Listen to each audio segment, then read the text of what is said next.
Autumn had arrived on the island of Sodor. The leaves were changing from green to brown.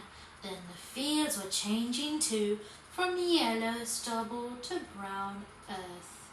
As Thomas puffed along, he heard the chuck-chuck-chuck of a tractor at work close by. "Hello," said Thomas to the tractor. "I'm Thomas. I'm pulling the train." "Hello," said the tractor. "My name's Terence. I'm ploughing."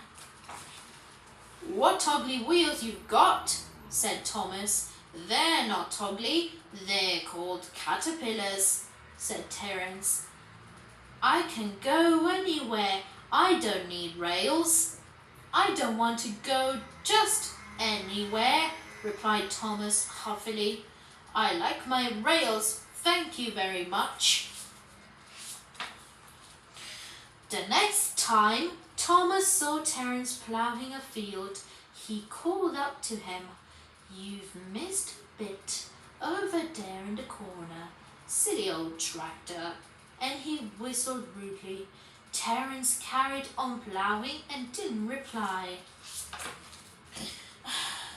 Winter came, and with it dark, heavy clouds full of snow. A snowplow was fixed to Thomas, but it was heavy and uncomfortable, and he hated it. He shook it and banged it until it was so dented that eventually it had to be taken off. "You're a very naughty engine," said his driver, and he shut the shed door that night. The next morning, the driver and fireman worked hard to mend the snowplow, but they couldn't make it fit properly. So Thomas had to set up without it. "I don't need what's that stupid old thing," he said to himself. "Snow is silly soft stuff. It won't stop me." But as he rode along, the snow kept making his wheels spin, and he found it quite a struggle. He passed Terence in the field.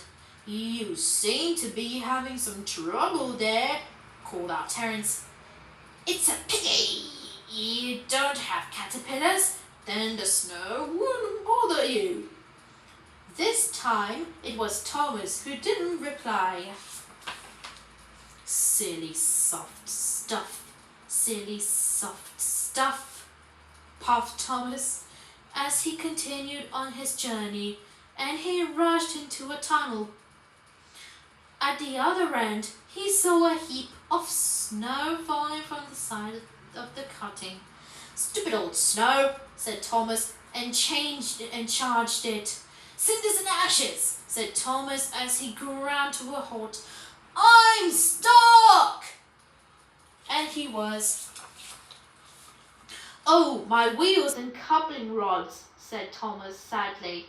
"I sure have to stay here till I'm frozen," and he began to cry. Just then, who came chugging along? Terence Da Traktor. I heard you were in trouble," said Terence, "so I've come to help." First, Terence pulled Annie and Clarabelle away from the snowdrift. "Thank you, Terence. Thank you, Terence," they said. They were very relieved to be free of the snow, and were sorry that Thomas had been so rude to Terence.